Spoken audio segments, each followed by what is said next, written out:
भगती में भंग रहेले भगतन के संग रहेले दिन भरा चिलम फूके में बहरी उमंग रहेले बोल बहु सवरिया बोले बन के कांवरिया चल होले होले देवघर नगरिया डोले बन के कांवरिया चल होले होले देवघर नगरिया डोले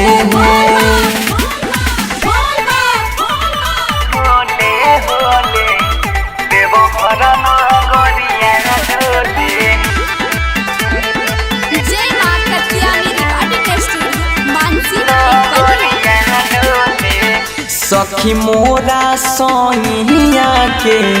गजबे कहानी रामा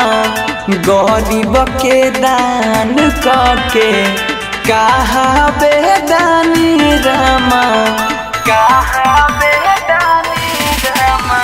सखी हो सैया शिवादानी के हरदम नकल करेले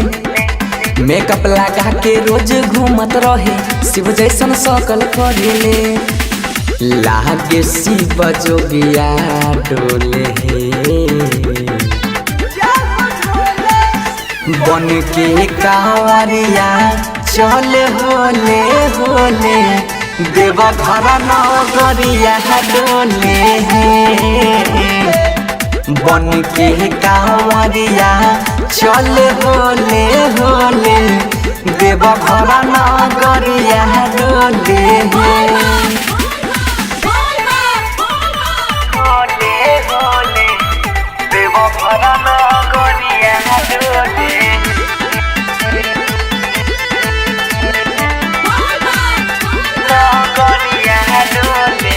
सखी बनसी धर पिया बहरी उले जी हवे लहसुन पियाज न खाला बहरी पढ़े जी हवे राइटर मोइन साथे भजन करे कामना फिजूल करेले तब रहतानी हरदम खुश बाबा और जी कबूल करेले नाचे तो सहरिया डोले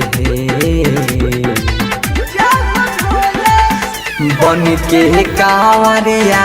चल होले होले देवघर नगरिया डोले बन के कांवरिया चल होले होले देवघर नगरिया डोले रिकॉर्डिंग स्टूडियो मानसी एक कन्या।